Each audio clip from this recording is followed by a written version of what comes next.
नरवर कृष्णा समान, नरवर कृष्णा समान, नरवर कृष्णा समान, नरवर कृष्णा समान, नरवर कृष्णा समान। नमस्कार मंडळी, मी आदित्य ओक। आज बालगंधर्वांची जयंती आहे 26 जून आणि ज्या नितीन देसाई यांच्या स्टुडिओच्या खाली हे ॲरोमाज आहे, जिकडे मी आणि कौशलनी बालगंधर्वांचं संगीत करताना रोज सकाळी 7 वाजता ब्रेकफास्ट केला, तिथे आज आमच्या बालगंधर्वची टीम आलेली आहे इकडे। ती तुम्हाला इथे दिसते आता सगळी। अभिजित केळकर, राजेश गाडगीळ, आनंद भाटे, रवी जाधव, अमित टिल्लू, स्मृती गंधचे, बाप्पा जोशी, रोहित शुक्ल आणि शूट जे करतायत ते आमचे अजय गोखले। तुम्हाला दिसणार नाहीत आता ते। तर आता आपण हा छोटासा एक पॉडकास्ट सुरू करूया। आम्ही फक्त आमचे संगीतकार कौशल इनामदार यांची वाट बघतोय। ते आले, जे 10 मिनिटात येणार आहेत। असं गेलं 30 मिनिटं चाललंय परंतु ते आले की आपण लगेच हा पॉडकास्ट सुरू करूया। ही आता मी फक्त तुम्हाला एक इंट्रोडक्शन दिली। नमस्कार। नमस्कार। आम्ही आता बालगंधर्व चित्रपटाचा अख्खा चमू आम्ही ज्या ठिकाणी इथे बसलेलो आहोत तो अरोमास कॅफे, पवई हिरानंद आणि गार्डन्स या वास्तूची आणि बालगंधर्व चित्रपटाची एक फार असा त्याचा घनिष्ठ संबंध आहे। आणि आज 26 जून म्हणजे बालगंधर्वांची जयंती, तर आम्ही म्हटलं की सगळे पुन्हा एकदा भेटू, चित्रपटाच्या आठवणी जागृत करू आणि त्याच्याबद्दल गप्पा मारू। बालगंधर्वचं जेव्हा चित्रपटाचं काम सुरू झालं तेव्हा मी आणि आदित्य आम्ही रोज इथे सकाळी 7 वाजता हजर राहायचो आणि शंकराला नमस्कार करण्याच्या आधी नंदीला जसा करतात तसा आधी आरोमासमध्ये यायचो। मग इकडे 7 वाजता एक इंग्लिश ब्रेकफास्ट खायचो आणि मग नंतर कामाला वरती जायचो 7:30 वाजता।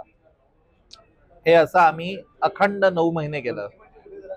वरती म्हणजे याच इमारतीत पहिल्या मजल्यावर ना, वरती म्हणजे असं वरती नाही,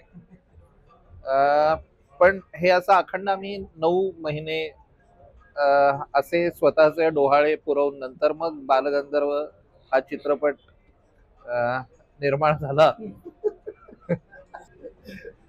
इतक्या वर्षांनी या सगळ्या पुन्हा आठवणी तुम्हाला सांगण्यासाठी, कारण बालगंधर्व हा असा विषय आहे की ज्याची आठवण आम्ही काढत नाही, कारण आम्ही तो विसरलेलोच नाही आहोत। वो उन्हें याद करे जिसने भुलाया हो कभी, हमने उनको न कभी याद किया न भुला दिया, हमने उनको न कभी भुलाया न कभी याद किया, असं आहे। तर आता इथे बालगंधर्वचा सगळा चमू बसलेला आहे। आदित्य ओक चित्रपटाचा सहयोगी संगीतकार आणि माझी बालगंधर्वाच्या वेळची लाईफलाईन, रवी जाधव ही आमची सगळ्यांचीच लाईफलाईन, आनंद भाटे ही चित्रपटाच्या संगीताची लाईफलाईन। आनंद भाटे नसता तर बालगंधर्व नसते, असं झालं। आणि आमचा मित्र अभिजित केळकर, जो फक्त चित्रपटात काम केलं अभिजितनी असं नाही, तर अभिजितनी प्रत्येक मला वाटतं त्यांनी म्युझिक सेटिंग पण अटेंड केलेलं आहे। तेव्हापासून तो होता। मला आठवतं परवरदिगारची चाल ऐकवली तेव्हा आम्ही जिन्यात बसून होती। तू होतास का बाप्पा? हा। आणि बाप्पा जोशी, विद्याधर जोशी यांनी पण चित्रपटात काम केलं होतं आणि महत्वाची भूमिका शंकरराव मुजुमदारांची त्यांनी साकारली होती। तर असं आम्ही सगळे इथे आलेलो आहोत। काही आमचे मित्र आज येऊ शकलेले नाहीयेत, पण त्यांनी शुभेच्छा पाठवल्यात। आणि जसं आम्ही बाकी सगळ्या श्रोत्यांसाठी आणि प्रेक्षकांसाठी हे तुमच्याशी बोलतोय, तसंच इथे नसलेल्या आमच्या मित्रांची आणि सगळ्यात मला वाटतं अशी मुख्य, मला असं वाटतं की नितीन दादांची आठवण ही आम्ही या क्षणी काढलीच पाहिजे। त्यांच्या एका जिद्दीने हा चित्रपट झाला। ते सुबोध आणि या रवी असे 3 चेहरे या चित्रपटाचे होते खऱ्या अर्थाने। अभिराम भडकमकर, सोनिया परचुरे, महेश लिमये, हे सगळे लोक, विक्रम दादा. विक्रम गायकवाड आज तेही आपल्यात नाही, नाहीयेत. नीता लुल्ला आणि बाकी सगळी नावं सांगतील, कारण मी विसरण्यासाठी मी फेमस आहे, हे सगळे लक्षात ठेवण्याकरता फेमस. त्यामुळे मग आपण आठवणी त्यांच्याकडनं ऐकूच या. त्यामुळे रवी जाधव पासून आपण सुरुवात करू. मला वाटतं नटरंग नुकताच रिलीज झाला होता जानेवारीमध्ये, आणि एक साधारण मला वाटतं एप्रिल मे ला फोन आला होता मला महेश लिमयेचा कॉल आला होता की अरे सुबोधकडे काहीतरी सुंदर कल्पना आहे आणि त्याची इच्छा आहे की तू तिथे ऐकावी. मग एकदा मी महेश लिमये ह्याच जिथे आम्ही आता बसलो होतो ॲरोमाज, त्याच्या साधारण दुसऱ्या माळ्यावरती नितीनचं अत्यंत भव्य दिव्य ऑफिस होतं. म्हणजे तुम्हाला खरं सांगतो, एक मराठी मुलगा म्हणून आणि विशेषतः मी कोकणातला असल्यामुळे नितीन देसाई नावाच्या एका मराठी माणसाने काय विश्व निर्माण केलं होतं, काय ऑफिस तयार केलं होतं, तुम्ही जर त्यावेळी ते पाहिलं असेल तुम्ही थक्क झाला असता. इतकं अत्यंत सुंदर, अत्यंत प्रोफेशनल स्टुडिओ जो होता त्यावेळी, ND स्टुडिओ, इतका ब्युटिफुल इथे त्यांचं ऑफिस होतं. त्या ऑफिसमध्ये त्यांनी वेगवेगळे डिपार्टमेंट्स केले होते. त्या डिपार्टमेंट्समध्ये एक संगीताचा स्टुडिओ होता, अख्खा म्युझिक स्टुडिओ होता. त्यासोबत मग कॉस्ट्युम डिपार्टमेंटसाठी वेगळी जागा होती, आर्ट डायरेक्शनसाठी वेगळी जागा होती. आणि ज्यावेळी पहिल्यांदा मी नितीनला भेटलो त्यांच्या केबिनमध्ये पहिल्या माळ्यावर, मला खूप दडपण आलं होतं की एक तर नितीन देसाईंचं नाव एक तर JJ मधलं असल्यामुळे मी अनेक ठिकाणी त्यांचं नाव ऐकलं होतं, अनेक मोठ्या मोठ्या चित्रपटांमध्ये त्यांचं नाव जोडलं गेलं होतं. आणि स्पेशली JJ मध्ये असताना मला एक आठवतं की मला नितीन देसाई हा पहिला माणूस होता की पहिला कलाकार होता त्याने आपल्या वडिलांचं नाव लावायला सुरुवात केली होती, नितीन चंद्रकांत देसाई. आणि ते पाहून आम्ही एवढे सगळे भागालो होतो की आपण पण पुढे गेलं असं लावायचं. नटंगला मी केलं होतं रवींद्र हरिश्चंद्र जाधव, आणि मला वाटतं आता बरेच जण करतात, पण त्याची सुरुवात नितीनने केली होती. आणि जेव्हा नितीनने सगळं ऐकवलं की असं आम्ही तयारी केली आहे, सुबोध अनेक दिवसापासून याच्यावर काम करत होता. सुबोध आणि अभिमान भडकमकरने ऑलमोस्ट एक पटकथा बांधली होती. सुबोधची एक लुकटेज त्यांनी स्वतःहून करून घेतली होती सुबोधने, आणि सगळं त्यांनी ऑलरेडी केलेला अभ्यास पण वाटलं की या दिस इज अ ऑपॉर्च्युनिटी, ते पुन्हा पुन्हा येत नाही आपल्या आयुष्यामध्ये. ह्या लोकांनी एवढी तयारी करून ठेवली असते. नॉर्मली कसं होतं, डायरेक्टर जेव्हा जॉईन होतो त्याला सगळं तयारी करायला लागते. इथे तसं नव्हतं. इथे I was not a single director, द्या too many directors already involve in the film. त्यांना खूप पॅशनेटली हा विषय मांडायचा होता. आणि मग जेव्हा नितीन म्हणाला तू करशील का, म्हटलं डन, आपण करूया. आणि तिकडनं याची सुरुवात झाली मला वाटतं. आणि मला वाटतं आम्ही एप्रिल मेला भेटल्यानंतर साधारणतः दिवाळीच्या नंतर आजूबाजूला पण शूटिंग चालू केलं होतं आम्ही. आणि त्याच्या पुढच्या वर्षी मेला नितीनच्याच वाढदिवसाला 6 मेला तो चित्रपट रिलीज झाला होता. आणि खूप गमती जमती आहेत फिल्मच्या. म्हणजे कसं आहे ना की एखादा माणूस जेव्हा ध्येय वेडा असतो त्याला आपण वेडा म्हणतो. आणि माझा दुसरा सिनेमा, पहिला सिनेमा नटरंग जो मीच प्रोड्यूस केला होता झी सोबत, आणि त्यामुळे बरंचसं फ्रीडम होतं मला तिथे, खूप स्वातंत्र्य होतं काम करायला. इथे जेव्हा काम चालू केलं तेव्हा they are too many great people involve. Nitin dada, Vikram दादा, त्यानंतर नीता लुल्ला आणि अनेक अप्रतिम माणसं जॉईन झाली होती, आणि ते माझ्यापेक्षा जास्त पॅशन घेऊन जॉईन झाली होती. तर माझ्या प्रचंड दडपण होतं. आणि त्यावेळी खूप चिडचिड व्हायची शूटिंगच्या वेळी, खूप म्हणजे अक्षरशः असं वाटायचं की आपण काय येतोय की नाही, they are too many people involve.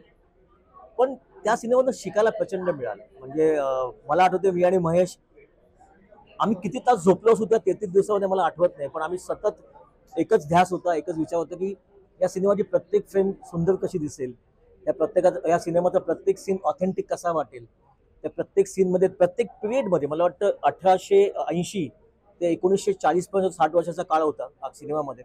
मध्ये 1880ला लाईट पॅटर्न्स काय होते, कॉस्ट्युम्स काय होते, म्हणजे प्रत्येक 8-10 वर्षांनी कसे बदलत गेले, या बारकाव्यांसकट हा सिनेमा करायचा होता. आणि सिनेमामध्ये इन फिल्म 16 गाणी होती. मग ती 16 गाणी संपूर्ण ठेवायची की ती कशी, कुठे कट करायची, कुठे मोंटाजमध्ये टाकायची, मग त्यातली ओरिजिनल गाणी काय असतील, गंधर्वांची स्वतःची गाणी कोणती होती, हे सगळं. त्या too many challenges in the film. पण मला असं वाटतं एक अत्यंत पॅशनेट टीम, एक अत्यंत डेडिकेटेड टीम होती. त्यामुळे मला वाटतं हे शिवधनुष्य मला वाटतं पेललं गेलं, आणि या सिनेमाला नंतर 3 नॅशनल अवॉर्ड मिळाले, त्याचा खूप आनंद झाला. पण एक खंत वाटते, नितीन चंद्रकांत देसाईंना नॅशनल अवॉर्ड मिळायला हवं होतं, कारण त्यांनी जे कला दिग्दर्शन या सिनेमाचं केलंय त्या तसं अप्रतिम कला दिग्दर्शन मला अजून तरी दुसऱ्या सिनेमा दिसला नाही. आता मी आय एम सिटिंग ऑन 2025, पण तुम्ही 2011चं ते काम बघा, 2010च काम, 2011 सिनेमा रिलीज झाला. पण ती पॅलेट, ती कलर पॅलेट, त्यातली ती श्रीमंती ही अजूनही कोणत्या सिनेमात दिसत नाहीये शक्यतो. आणि that's why I miss Nitin a lot. आणि त्यावेळी जरी आम्ही खूप भांडलो असू तरी मला असं वाटतं की प्रत्येक लहान मुलगा आपल्या आईवडिलांशी खूप भांडतो, की त्याला असं वाटत असतं आपले आईवडील आपल्याकडनं खूप नको ते काम करून घेतात, इन्क्लुडिंग एज्युकेशन. तर त्यावेळी ते भांडणं होत होती, पण हळूहळू we become a great friend after Balgandharva. आणि we talk a lot on various projects नंतर. पण एकत्र काम कधी खरंच संधी नाही मिळाली. आणि मला वाईट या गोष्टीचं वाटतं की अक्षरशः नितीन ज्यावेळी गेले, आपण गेले म्हणू शकत नाही, ते आमच्यासोबत ऑलरेडी आहेतच. पण त्याच्या एक आठवड्याआधी त्याने मला कॉल केला होता की अरे आपण एक प्रोजेक्ट करूया, आणि खूप मोठा प्रोजेक्ट होता तो, पण समहाव नियतीला ते मान्य नव्हतं. आणि गंधर्व चित्रपटाची तर तुम्हाला किती गमती जमती सांगू तुम्हाला. म्हणजे आमच्या फिल्म्सच्या अख्ख्या सेटवरती मोजून 2-3 स्त्रिया होत्या. एक होती पौर्णिमा ओक, जी आमची कॉस्ट्युम डिझाईनची असिस्टंट होती. नितालूला कधी कधी यायच्या पाहायला. आणि दुसरी मला वाटतं फिमेल, मला वाटतं आऊ यायच्या साडी घालायला. त्या व्यतिरिक्त मला वाटतं there is no female in the set. नाही, पण तीच तर गंमत होती ना, की ज्या फिमेल्स आम्हाला दिसायच्या त्या अभिजित केळकर, सिद्धार्थ चांदेकर आणि स्वतः सुबोध. त्यामुळे 33 दिवस तुम्ही इमॅजिन करा की काय आमची हालत असेल. मला आठवतं एकदा कोणतरी एक कलाकार आपल्या मैत्रिणीला सेटवर घेऊन आला होता. 16, 17, 18 दिवस होता. तेव्हा तो आला तर सगळे असे बघायला लागले होते, हे कोण परग्रहाची माणसं कोण इथे आली आहेत म्हणून. एवढं हे होतं. आणि इट वॉज डिफिकल्ट शूट, कारण आम्ही जवळजवळ 33 दिवस शूट केले, 33 डेज. आणि त्या 33 डेजमध्ये almost there was no break, सुट्टी नव्हती आम्हाला. आणि ते प्रत्येक दिवसात शूट दीड शिफ्ट असायचं. नॉर्मली 12 तास शिफ्ट असते, पण आम्ही रेग्युलर 16 तास काम करत होतो. आणि त्या 16 तास काम केल्यानंतर प्रवासामध्ये 2-2.5 तास जायचे हॉटेलमधनं लोकेशनला यायला. तर 18 तास ते 19 तास रोजचेच केवळ काम आणि काम. हार्डली 2 तास झोप व्हायची, पण 2 तासामध्ये सुद्धा आमचे काही जवळचे मित्र राहुल देशपांडे, महेश काळे या हॉटेलमध्ये असायचे. ते आम्हाला काही छान छान गाणी ऐकवायचे, नाट्यसंगीत ऐकवायचे, आणि पुन्हा आम्हाला ती मजा यायची. त्याचे काही व्हिडिओ माझ्याकडे होते, मला शोधले पाहिजेत ते रात्री आम्ही तिथे गाण्याची मैफिल रात्री काळोखात. आणि सुबोध, महेश, मी, आम्ही सगळे भयानक टायर्ड असायचो, खूप दमलेलो असायचो. आणि पुन्हा दुसऱ्या दिवशीच्या डोक्यात चालू असायचं उद्या आपण कसं करू. त्यामध्ये हा एक विरंगुळा मिळायचा, आणि त्याच्यामुळे अजून एक नवी एनर्जी आम्हाला मिळायची. त्यामुळे सगळ्या माणसांना मिस करतोय मी, ती अख्खी प्रोसेस मिस करतोय. आणि ज्या पद्धतीने या सिनेमाचं मला वाटतं म्युझिक लॉन्च केलं होतं नितीन दादांनी रवींद्र नाट्य मंदिरला, मला अजूनही आठवतंय. तो अख्खा त्यांनी जो पॅसेज सजवला होता त्या जुन्या गंधर्वांच्या फोटोजने वगैरे. आणि तेव्हाच कळलं की या सिनेमाचं काही भव्य दिव्य होणार, आणि तसंच झालं.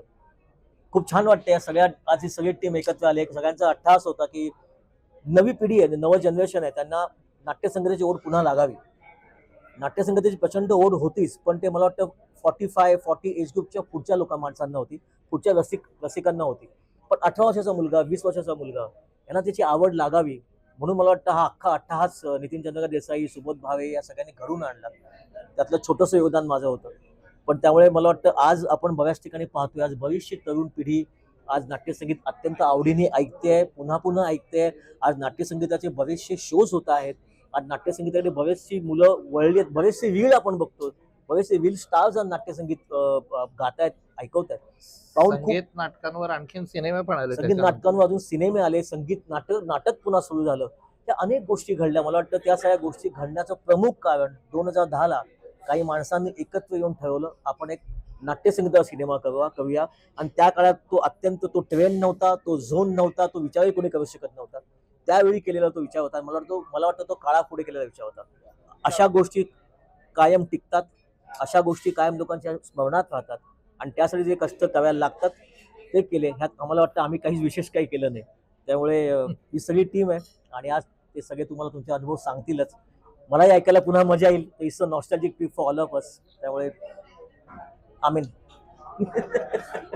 रवी इतकं छान बोललाय आता. आणि म्हणजे एक काय म्हणतो मी की भावूक होणं म्हणजे काय असतं हे आता आम्ही जेव्हा भेटलो तेव्हा बरेच कॅज्युअल मूडमध्ये होतो, पण आता रवीच्या या सगळ्या निवेदनानंतर एक थोडंसं एक कसं भावूक झाल्यासारखं मला वाटतंय. मला वाटतं आपण आनंद दादाला आता सांगूया की त्याचं चित्रपटाच्या बाबतीत, कारण मी एक भाकीत केलं होतं. तो तेव्हा झेन्सारमध्ये नोकरी करत होता, आणि चित्रपटाचं रेकॉर्डिंग चालू असताना मी असं भाकीत केलं की आनंद दादा तू ही नोकरी सोडणार आहेस. आणि तू फुल टाइम म्युझिक मध्ये येणार आहेस आणि तसंच घडलं. पण मला वाटतं आनंद दादा की तूच याच्याबद्दल थोडंसं बोल. एक मिनिट. मला वाटतं आनंदाच्याशी बोलायच्या आधी ना, आनंदची कास्टिंग हा एक जबरदस्त एक ट्रॅव्हलिंग जर्नी होती. म्हणजे आनंदचं कास्टिंग, कारण आनंद त्यावेळी मला वाटतं कुठेच सोशल मीडियावरती किंवा कोणत्याच टेलिव्हिजनवरती नव्हता. बरोबर. पण त्याचं कास्टिंगची गंमत जो मला जो कौशल्य सांगितली, मग आनंदला इंट्रोड्यूस करा आणि मग आनंद बोलत अजून त्याच्यामध्ये गंमत येईल असं वाटतं मला. तर आनंदचं कास्टिंग कौशल्य त्याच्यावर थोडंसं बोलशील तर खूप गंमत येईल. बालगंधर्व चित्रपटाचा सगळ्यात मोठा चॅलेंज असा होता की बालगंधर्वांचा आवाज सापडला. आनंद सापडल्यानंतर आम्ही आनंद भाटेला ऑडिओ गंधर्व आणि सुबोध भावेला व्हिडिओ गंधर्व अशी नावं ठेवली होती. पण तोपर्यंत फक्त व्हिडिओ गंधर्व असेपर्यंत सायलंट चित्रपटच होता, कारण आवाजच सापडला नव्हता. तुम्हाला आश्चर्य वाटेल पण आनंद भाटे या चित्रपटामध्ये यायच्या अगोदर आम्ही जवळपास 34 ऑडिशन्स तरी घेतले असतील, जास्तीच कदाचित, आता लक्षात नाहीये नंबर. पण प्रचंड प्रमाणामध्ये लोकांच्या ऑडिशन्स घेतल्या आणि गंधर्वांचा आवाज काही मिळेना. आता काय प्रॉब्लेम असा होता की बालगंधर्वांची जी रेकॉर्डिंग्स होती ती आम्ही का नाही घेतली, तर त्यांच्या रेकॉर्डिंग क्वालिटी फॉल्टी होती आणि तुम्हाला पडद्यावर चकचकीत सुबोध भावे दिसतो पण आवाजामध्ये खरखर ऐकू येते, तर असं चालणार नव्हतं. त्यामुळे बालगंधर्वांची गाणी नव्या आवाजात करणं भाग होतं. आता बालगंधर्वांचं गाणं गायचं तर तितक्या प्रतिभेचाच माणूस असायला पाहिजे, कारण बालगंधर्वांच्या गाण्याची नक्कल करणारे बरेच लोक होते, पण ती नक्कल वाटते आणि शेवटी दुसरं एक सेकंड कॉपी वाटते, ती झेरॉक्स वाटते. तर तर पहिल्यांदा जेव्हा मला रवी आणि नितीन दादांनी इकडे बोलवलं तेव्हा त्यांनी ज्या अटी शर्थी माझ्या समोर ठेवल्या, मी नेहमी म्हणतो की बालगंधर्व चित्रपट करणं म्हणजे हिरण्यकश्यपूने जसा शंकराला वरदान मागितलं होतं तशा शर्ती यांनी माझ्या समोर ठेवल्या होत्या की ऑथेंटिक वाटलं पाहिजे पण नवीन पिढीला आवडलं पाहिजे, पण जुन्या लोकांनी कुठेही त्याला नावं ठेवता कामा नये. बालगंधर्वांसारखा आवाज वाटला पाहिजे पण सुबोधलाही तो गेला पाहिजे.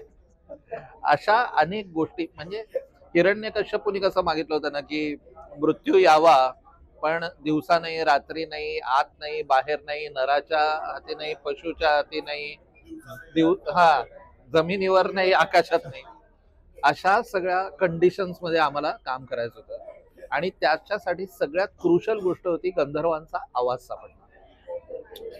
आणि मी माझं लाडकं वाक्य आहे या बाबतीत की गंधर्व चमत्कार होते आणि चमत्कारांच्या प्रतिकृती नाही करतायत. You cannot replicate a miracle. आणि त्यामुळे गाणारा जो गंधर्वांना आवाज देईल त्याची स्वतंत्र प्रतिभा पाहिजे, पण गंधर्वांचा आवाज त्यांनी कोळून प्यायला पाहिजे किंवा त्यांचं संगीत. खरं सांगायचं तर आनंद गंधर्वांचं नाव आधी चर्चेत आलं होतं की आनंद भाटे आहे, पण गाण्यामध्ये आमच्या बरेच काय म्हणतो त्याला पूर्वग्रह पण असतात. तर कोणीतरी गाण्यातल्याच एका माणसाने मला सांगितलं की आनंद भाटे आता नंतर ते भीमसेन जोशींकडे शिकले, त्यामुळे आता बालगंधर्वांच्या शैलीने ते काही गात नाहीत, ते आता गाणं केलं. तर मी पण आनंद भाटेचं गाणं मी लहान असताना दूरदर्शनवर ऐकलं होतं, त्याच्यानंतर गंधर्वांचं गाणं असं ऐकण्याचा काही योग पण आला नव्हता. तर मी म्हटलं ठीक आहे बाबा, संगीतातले लोक म्हणत असतील तर खरं असेल, म्हणून आम्ही ऑडिशन्स घ्यायला सुरुवात केली. 34 ऑडिशन्स घेतल्यानंतर एक दिवस नितीन दादांनी मला केबिन मध्ये बोलवलं आणि ते म्हणले की ऑलरेडी लोक मला म्हणतात की कौशलला याचं संगीत का दिलं.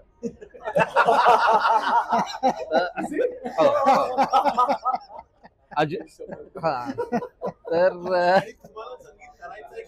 तुम्हाला संगीत करायचंय का, तर मी म्हटलं अहो कोणी केलं तरी बालगंधर्व सापडला पाहिजे ना.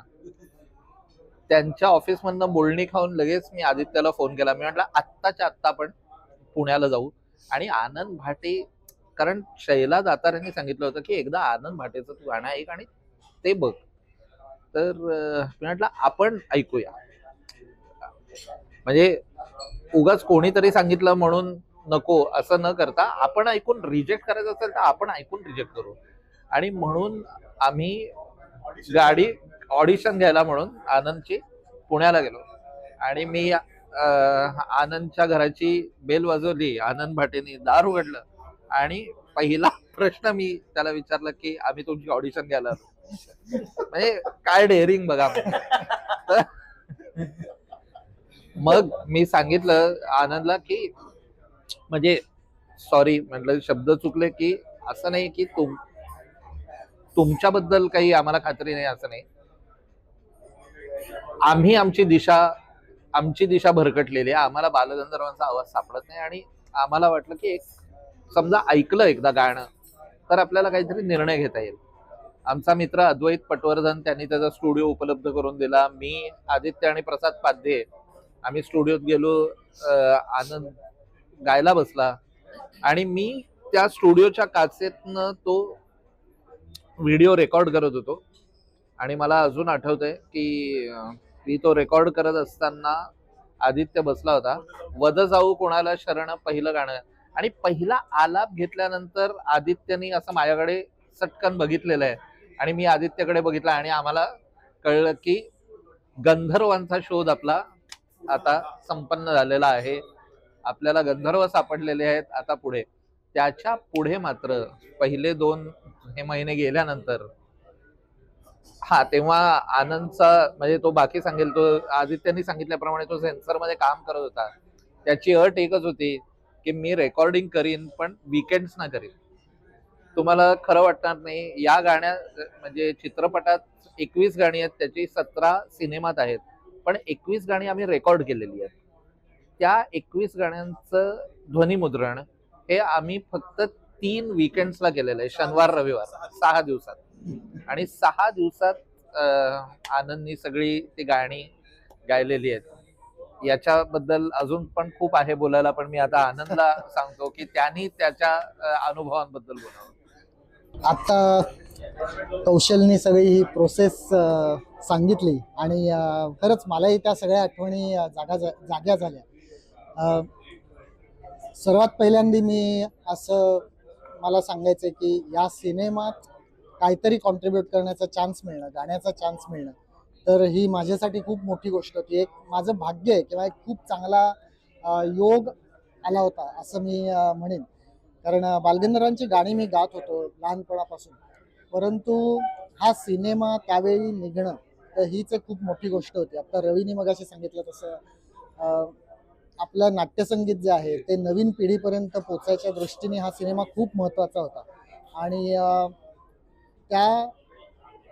त्या माध्यमात, सिनेमाच्या माध्यमातून नाट्यसंगीत जे लोकांपर्यंत पोचलं आणि त्याच्यात मला जे गायचा योग आला त्याच्यासाठी मी खूप मोठं भाग्य समजतो.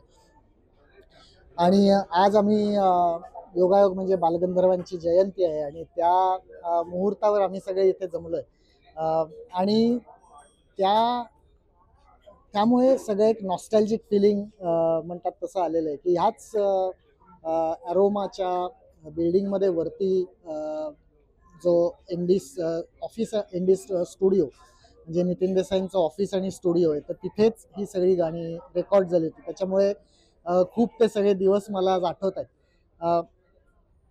आय थिंक याचं जे संगीत आहे तर त्याची जी प्रोसेस होती त्याच्याबद्दल मी थोडंसं सांगेन की ती खूप एक चांगली प्रोसेस होती. की सिनेमांची गाणी म्हणल्यावर नेहमी कसं असतं की बऱ्याच वेळेला आधी ट्रॅक्स भरले जातात, वाद्य वाजले जातात आणि मग गायक किंवा गायिका येऊन त्याच्यावर गातात. तर इथे तसं करणं शक्य नव्हतं कारण हे नाट्यसंगीत आहे आणि नाट्यसंगीतामध्ये असं म्हणता येत नाही की सगळं आधी बाकीचं तयार आहे आणि आता ह्या बंदिस्त याच्यात नाट्यगीत गा. तर तसं नाट्यसंगीत मग ते त्यातलं सगळा प्राण निघून जातो. तर त्याच्यामुळे या प्रोसेसमध्ये आम्ही आधी व्हॉइस रेकॉर्ड केला, म्हणजे ऑर्गनचा सूर आणि ठेक्याची लय हे सगळं कानात घेऊन मी फ्रीली गायलो. आणि या सगळ्या प्रोसेसमध्ये कौशल, आदित्य या दोघांचं खूप मोठं त्याच्यात सहभाग आहे कारण त्यांनी मला पूर्ण स्वतःहून गाण्याचं स्वातंत्र्य दिलं होतं. आणि स्वतःहून गाण्याचं स्वातंत्र्य मला हे जे मिळालं तर त्याच्यामुळे त्याच्यात कुठे असं कृत्रिमपणा आला नाही गाण्यात. आणि मग त्यांनी सगळा त्याच्यातलं एडिट करून मग सगळी वाद्य त्याच्यात नंतर भरलेली आहेत. तर ही सगळी प्रोसेस खूप अवघड होती करायला. पण या कौशल आणि आदित्य दोघांनीही त्याच्यात ती चांगल्या प्रकारे केली. आणि सगळी म्युझिक अरेंजमेंट टीम ऑफकोर्स. तर ही जी सगळी प्रोसेस होती तर त्याच्यामुळे जी वाद्य त्याच्यात वापरली गेली तर ते सुद्धा खूप महत्त्वाचं आहे की नवीन प्रकारचा साऊंड आपल्याला आता डॉल्बी सिस्टीम्समधनं जो साऊंड ऐकायची सवय झाली तर तशा प्रकारची वाद्य याच्यात वापरली गेली पण तरी ती पारंपरिक होती. ते म्हणजे त्या नाट्यसंगीतातली परंपरा जपून शिवाय आजच्या काळातला साऊंड कसा येईल तर हे खूप महत्त्वाचं होतं. त्याच्यामुळे मी गाणं म्हणलं हे बरोबर आहे पण त्याच्याचबरोबर ह्या सगळ्या टेक्निकॅलिटीज या खूप महत्त्वाच्या होत्या आणि त्याच्यामुळे मला वाटतं हे जे सिनेमाचं संगीत होतं तर ते जुन्या लोकांनाही आवडलं आणि त्याचबरोबर नवीन पिढीच्या पर्यंतही ते पोचलं.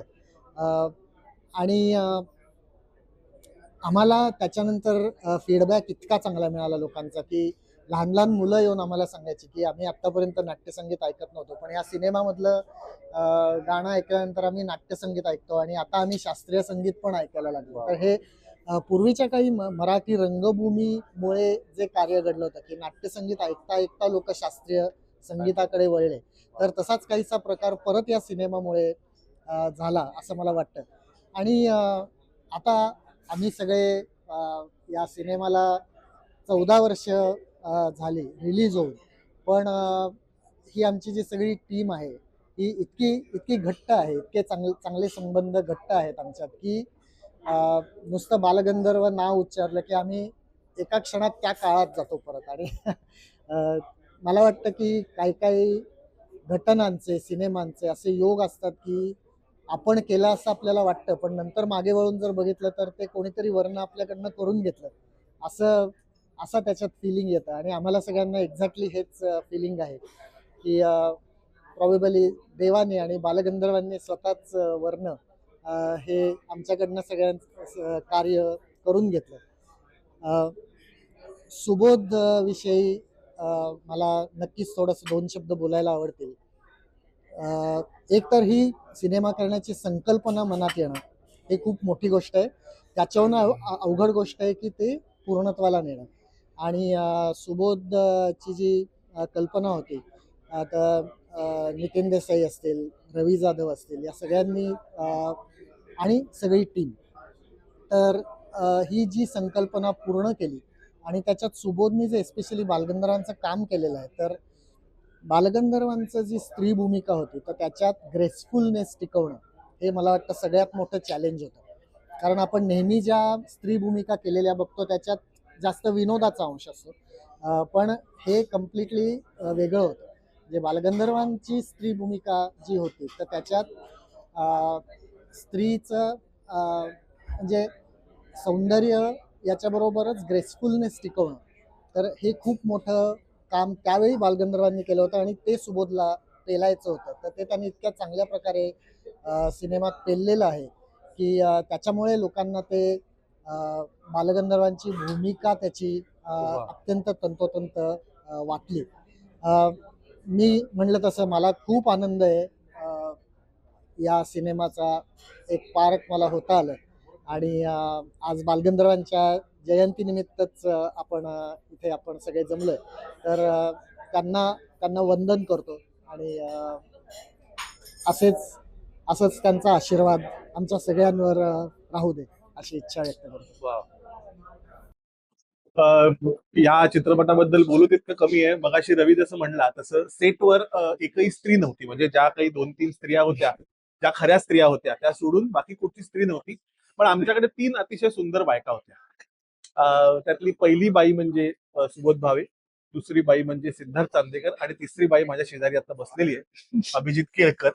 आणि ह्या खरंच हे 3 जण इतके सुंदर दिसत होते त्या सगळ्या गेटअप मध्ये नऊवारी आणि त्या सगळ्या पोस्चर मध्ये की खरंच लांबून बघितलं ना तर विश्वास बसणार नाही की हे पुरुष आहेत म्हणून. तर अभिजित इनफॅक्ट सुबोध आणि मी जवळूनही वाटायचो. हो, अक्षरशः अक्षरशः. तर मला तर अभिजित मध्ये तू आता सांग हे की आम्ही यांच्याकडे बघत काही दिवस बरे घालवले.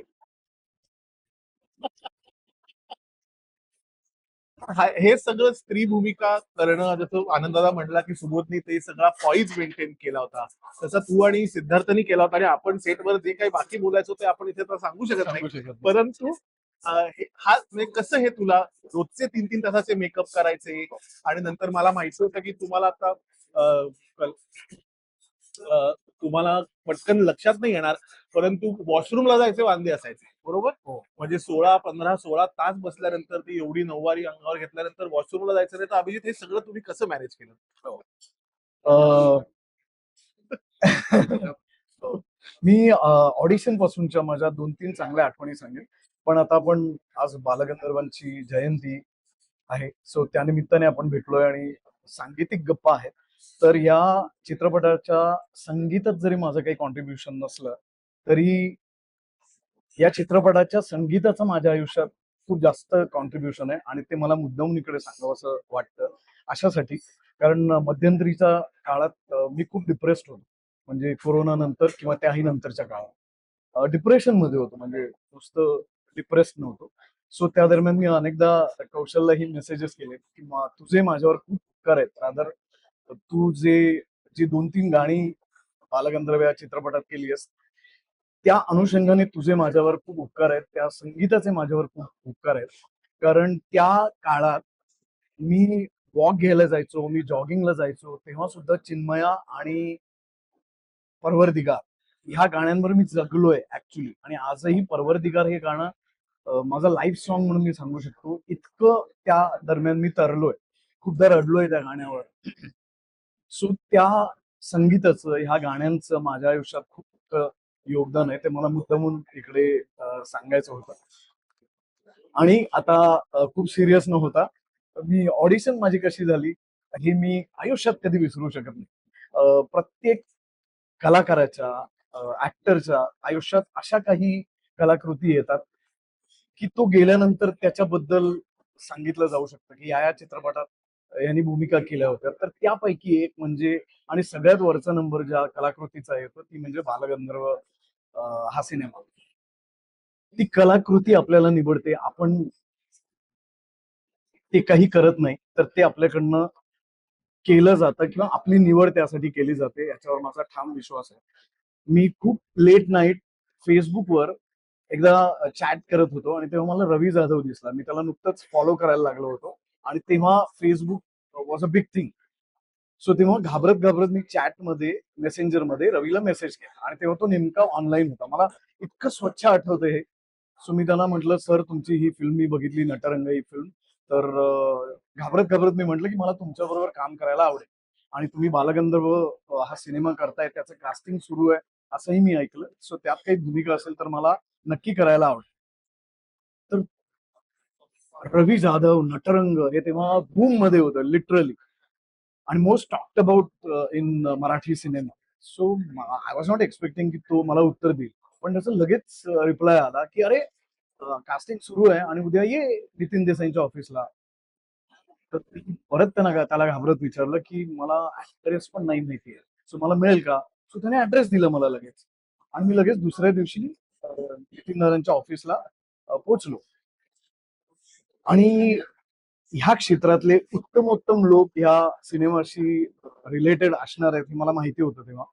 सो त्याचप्रमाणे मी जेव्हा गेलो तेव्हा मी म्हटलं काय करायचंय, तर मला पटकन एक ब्लाऊज घातला गेला, एक पटकन साडी नेसवली गेली, आणि जी काही जेव्हा प्रॉपरली डेक्टअप वगैरे नव्हती, ती पदर वगैरे होता, आणि मला असं सांगितलं गेलं की एक गाणं वाजेल, त्या बरहुकूम तू एक्सप्रेस करत जा, तुला काही आता डायलॉग्स वगैरे बोलायचं नाही, तू डायलॉग्स बरे बोलतोस हे आम्हाला माहिती आहे, पण स्त्री वेशात तुझी एक्सप्रेशन कशी येतात हे आम्हाला बघायचं.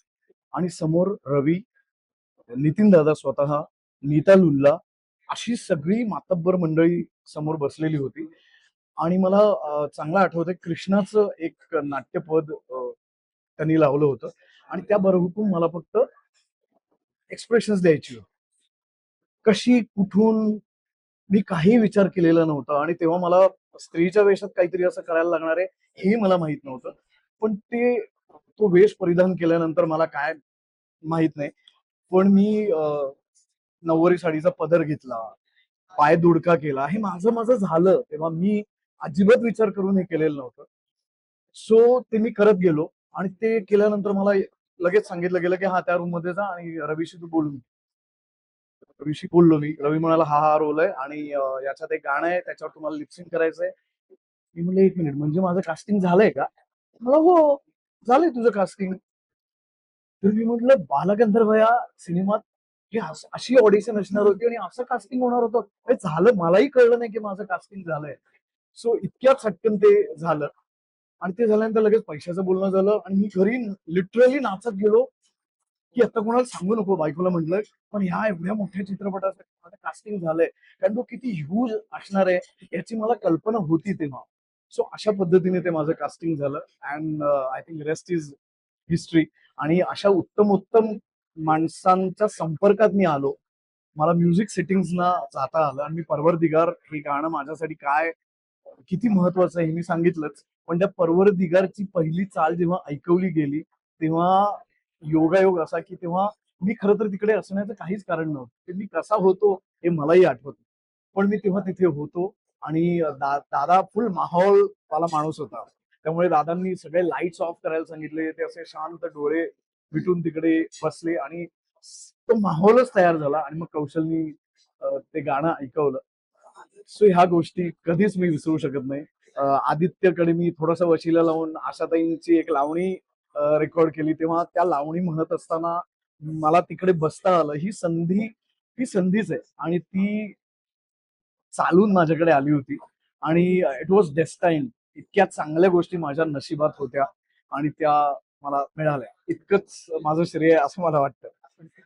अभिजित, मी एक खूप कमी वेळेला भोरच्या स्टुडिओमध्ये शूटिंगच्या वेळेला आलो होतो, पण मला एक आठवतंय की बालगंधर्व फिल्मचा जो पहिला कट आपण बघितला होता, त्या कटमध्ये एक अप्रतिम सीन होता तुझा आणि सुबोधचा, जो दुर्दैवाने चित्रपटात नाहीये.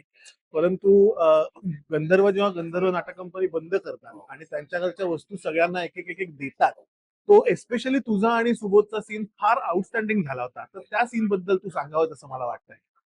अं, गंधर्व जवळजवळ बँकरप्ट झाले होते आणि त्यांची स्वतःची कंपनी सुद्धा म्हणजे सगळं सामान ते हळूहळू एकेकाला देत होते की आता माझ्याकडे देण्यासारखं काहीच नाहीये. तर माझ्या ह्या ज्या अत्यंत मौल्यवान वस्तू आहेत ज्या विविध नाटकांमध्ये मी वापरलेल्या आहेत, सो मी एवढंच तुम्हाला माझ्याकडनं देऊ शकतो. आणि त्यांच्याकडे एक जरीचा जरीकाम केलेला पटका होता, तर शेगला होता. सो तो त्यांनी सदुभाऊ रानडेंना देऊ केला आणि माझ्याकडे इतकंच आहे आता तुम्हाला देण्यासारखं, या व्यतिरिक्त माझ्याकडे काही नाही असं ते सांगतात. आणि तो 8 ते 9 मिनिटांचा वन शॉट वन टेक होता आणि तो वन टेक ओके झाला आणि त्यानंतर सुबोध आणि मी तर रडतच होतो, कारण तो इमोशनल सीनच होता. पण त्यानंतर स्पॉन्टेनियसली सेटवरच्या सगळ्यांनी उत्स्फूर्तपणे टाळ्या वाजवल्या होत्या. सो ते सांगताना माझ्या अंगावर लिटरली काटा येतो. आणि त्यानंतर सुबोध आणि मी मिठी मारून एकमेकांना रडलो होतो. मग नंतर रवी, असं सगळ्यांनी मिळून एक ग्रुप हग आम्ही केला होता. ती अत्यंत हृदय अशी आठवण माझ्याकडे आहे. बालगंधर्वांच्या आत्ता अभिजितनी परवरदिगारचा जो किस्सा सांगितला, तर त्याच्या खरं म्हणजे संगीताबद्दल बोलायचं ठरवलं तर मी खूप वेळ बोलता येईल, पण कौशलकडे अतिशय काय म्हणतो हृदयस्पर्शी असे अनुभव आहेत. तर मी सांगतो कौशल, जरा तू एकदा प्लीज शेअर कर, कारण हे फार इंटरेस्टिंग आहे आणि हे काय म्हणतो हे म्हणजे असं म्हण की आत्मिक ज्ञान एक मिळाल्यासारखं आहे संगीत करताना. तर कौशलकडनं आपण ते ऐकूया. परवरदिगारच्या बाबतीतलाच एक अतिशय विलक्षण असा किस्सा आहे.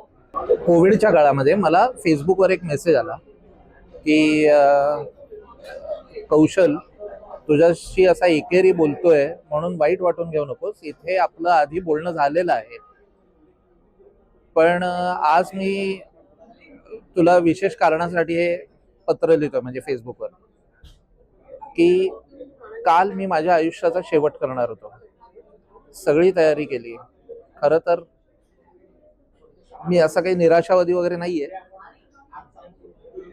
लात मारीन तिथे पाणी काढीन असा माझा ॲटिट्यूड आहे, पण इतका सध्या त्रास होतोय, छळ होतोय काही कारणामुळे, की मी काल शेवटी आयुष्याचा अंत करण्याचा निर्णय घेतला.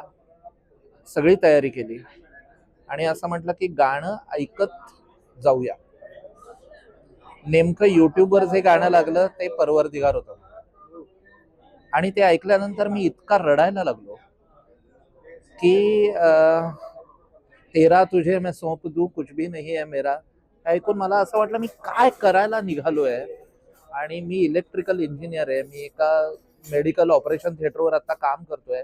उद्या या ऑपरेशन थिएटरमध्ये अनेक जीव वाचतील आणि ते सगळं सोडून मी हे काय करायला निघालोय. आणि तो म्हणला की कौशल तुझ्या गाण्याने मला परत आणलं. आणि मी जिथे जाणार होतो तिथनं परत आलो. हे झालं कोविडच्या काळात. बरोबर मागच्या वर्षी आजच्याच दिवशी मी अमेरिकेला गेलो होतो. BMMचं हे होतं, 26 किंवा 27 जूनच होता. आणि पहिला कार्यक्रम तो भाई एक कविता हवी आहे तो बघायला मी आणि अनिरुद्ध जोशी ठाण्याचा आमचा गायक मित्र आम्ही गेलो होतो. कार्यक्रम झाल्यानंतर आम्ही वॉशरूम मध्ये गेलो. एक माणूस तिकडे जस्ट वॉश बेसिनवरनं हात धुवून असा वळला. त्यांनी मला बघितलं आणि डायरेक्ट पाय धरले.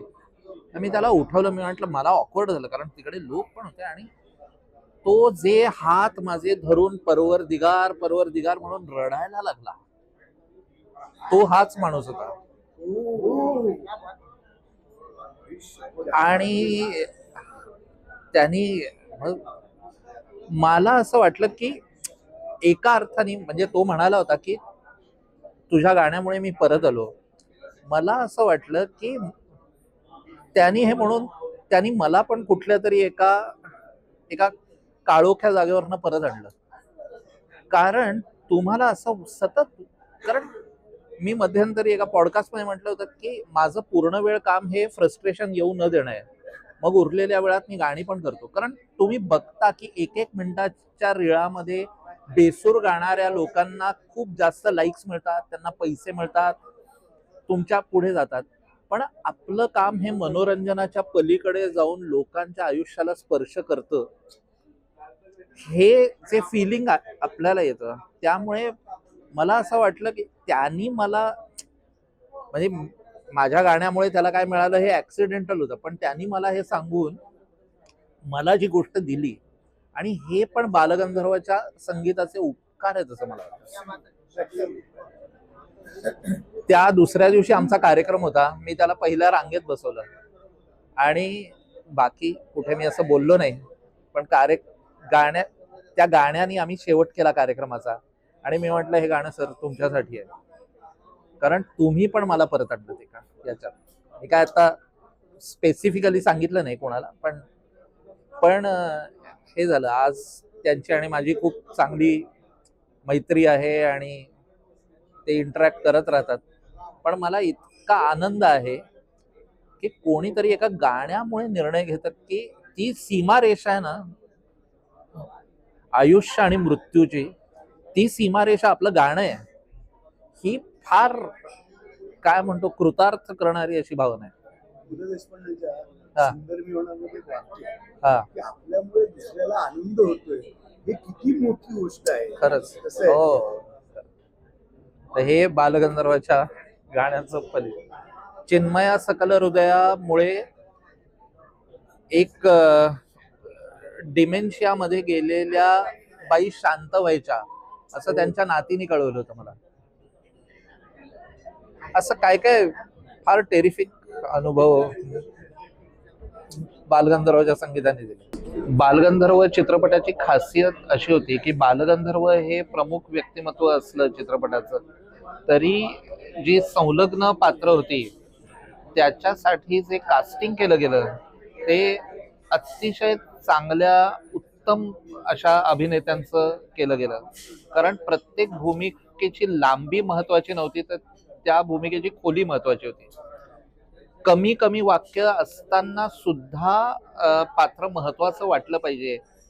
तर मग त्याच्यासाठी उत्तम कसलेले असे अभिनेते पाहिजेत. आणि त्यामुळे मग रानड्यांची भूमिका असो किंवा शंकरराव मुजुमदारांची भूमिका असो हे फार त्या बालगंधर्वांच्या ची कथा सांगण्यासाठी अत्यंत महत्वाची गोष्ट होती. तर असे सगळ्या अलाइड पात्रांसाठी सुद्धा इतके अप्रतिम जे मराठीतले आत्ताचे अभिनेते आहेत त्यांनी आपलं योगदान दिलेलं आहे. त्याच्यात आमचे 2 मित्र इकडे आहेत, बाप्पा जोशी म्हणजे विद्याधर जोशी आणि अभिजित केळकर. आणि मी त्यांना सांगतो की तुम्ही आता, कारण तुम्ही सेटवर होतात, तर त्या सेटवरच्या सगळ्या तुमचे व्यवहार, गमती जमती आणि काय तुम्हाला अनुभव आला बालगंधर्वांचा आणि काय लक्षात राहतं तुम्हाला बालगंधर्व चित्रपटाबद्दल, अगदी चित्रपट झाल्यानंतर सुद्धा सांगितलं तरी चालेल. बालगंधर्व चित्रपटाकरता मला कोणी फोन केला लक्षात नाही, पण बालगंधर्व चित्रपटात काम करण्याकरता बोलवते म्हटल्यानंतर काही मला प्रश्नच राहिला नाही की कोण फोन करतंय आणि कुठली भूमिका करायची आहे. तर त्यामुळे मी ताबडतोबच हो म्हणलं. नितीन देसाई नाव माहिती होतं मला. नितीन देसाईंचं एक एन्थुझियाझम असतो ना, उत्साह असतो ना, त्याची मला आठवण होती यावेळेला की मी शंकरराव मुजुमदारांचं पात्र त्याच्यामध्ये साकार केलं. माझा पहिला दिवस होता शूटिंगचा. आम्ही काहीतरी मला वाटतं 10-12 दिवस एकूण शेड्यूलपैकी तिकडे होतो. तर पहिला दिवस होता शूटिंगचा आणि मी त्याच्या आधी नुकतं नितीन देसाईंबरोबर राजा शिवछत्रपतीमध्ये मिर्झा राजे जयसिंगचा रोल केला होता. तर पहिल्या शॉटच्या आधी येऊन मला नितीन दादा म्हणाले की बाप्पा वो मिर्झा का जलवा आना चाहिए उसमें. अरे मिर्झा राजे वेगळे, शंकरराव मुजुमदार वेगळे, पण त्याचा तो उत्साह आणि एक लहान मुलामध्ये कसा उत्साह असतो किंवा एक डेडिकेशन, एक प्रेम असतं त्या कलाकृतीबद्दल, तसं त्यांचं मला एक प्रेम दिसलं. दुसरी मला एकतर ना आजूबाजूला सगळे जे बरोबर लहान मोठी कामं करणारी लोक होते, आम्ही सगळे मित्र होतो एकमेकाचे. आणि एकापेक्षा एक विलक्षण कॅरेक्टर्स होती सगळी. कॅरेक्टर्स म्हणजे कॅरेक्टर्स या दृष्टिकोनात. मगाशी रवीने सांगितलं तसं साधारण सकाळी 7 वाजल्यापासून शूटिंग चालायचं, ते रात्री 10-11 पर्यंत व्हायचं. एक गमतीदार आठवण मला अशी आहे की एक त्यातला सीन आहे ज्याच्यामध्ये बालगंधर्वांचा असा अट्टहास असतो की त्या नाटकामध्ये त्यांना हरणाचं पाडस हे खरं हवं असतं. आता हे शंकरराव मुजुमदार जे असतात ते याच्या विरोधात असतात. ते म्हणतात असलं काहीतरी करू नका तुम्ही. पण बालगंधर्व अट्टहासाने ते करतात आणि त्याच्याकरता ते बकरीचं एक छोटं पिल्लू आणून त्याला रंगवून ते पाडस म्हणून ठेवतात तिकडे. तर शेवटचा शॉट होता तो आणि आमचं बोलणं चालू होतं, अरे कधी संपणार यार. तर आम्ही रवीला विचारलं की अरे रवी, हे आता शेवटचा शॉट आहे, कधी संपणार, 11 वाजता आले यार, जाऊया ना. तर रवी म्हणाला हे बघ माझ्या हातात काही नाही, ते जे पाडस आहे, बकरी आहे, ते किती पटकन सुबोधच्या हातातून उडी मारतंय ह्याच्यावरती ठरेल. अरे बापरे, म्हणलं हे म्हणजे नटाच्याही हातात नाही की बाबा पटकन काहीतरी कर, तसंही नाहीये. तर ते बकरीच्या हातात आहे. तर स्टेजवरती सुबोध, बाकी भिंगेमध्ये शंकरराव मुजुमदार आणि बाकी सगळे कॅरेक्टर उभे असतात. म्हणजे त्या सीनमध्ये त्या पाडसानी सपोज तुम्ही त्या बकरीने उडी मारली की शंकरराव मुजुमदार येऊन आरडाओरडा करून पडदा पाडायला लावतात. असा त्याचा सीनचा शेवट होता. ग्रीन रूम मध्ये आमची चर्चा होता, असं बोलणं झालं, हे साला बकरीचं पिल्लू उडी कसं मारेल. तर मी सुबोधला म्हटलं हे बघ तू काय कर माहिती का, म्हटलं तू ना त्यांनी नाही उडी म्हणलं ना तर कुठेतरी मागून बोट खूपच म्हटलं त्याच्याकडे. म्हटलं बोट खूपच ना कुठेतरी की ते 100% उडी मारणार. अशी आमची चर्चा आतमध्ये झाली आणि ऍक्च्युअल सीन सुरू झाला. ते बोट खूपच नका विनोदाचा भाग होता. तर ऍक्च्युअल सीन सुरू झाला तेव्हा मी आपला अविनाश नारकर आम्ही एका विंगीत होतो, किशोर कदम आणि बाकी सगळे दुसऱ्या विंगीत होते. आणि ते साला बकरीचं पिल्लू काही उडी मारेना. तर मी इकडनं विंगेत ना, आम्ही काही कॅमेरा दिसत नव्हतो, मी विंगेतनं त्याला सांगतोय बोट खूपच ना, बोट खूपच ना. ते काय उडी मारली नाही, शॉर्ट कट झाला. नितीन देसाई आत आला आणि ते लेपल माईक लावले होते ना, ते मला वाटतं भोपे होते, मला वाटतं आपले रेकॉर्डिस्ट. तर भोपेनी बहुतेक तो ऑन राहिला होता. तर नितीन देसाई म्हणतो हे बोट खूपच ना काय भानगड आहे.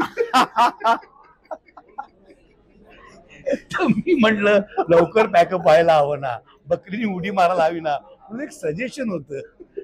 अशा अनेक गमतीदार आठवणी आहेत. सांगायला मी जर का सुरुवात केली तर वेळ पुरणार नाही एवढ्या आहेत. पण ही मला खास करून तुम्हाला ग्रीन रूम मधली गंमत आणि त्याचं सेटवरती काय होतं हे सांगण्याकरता म्हणून आठवलं.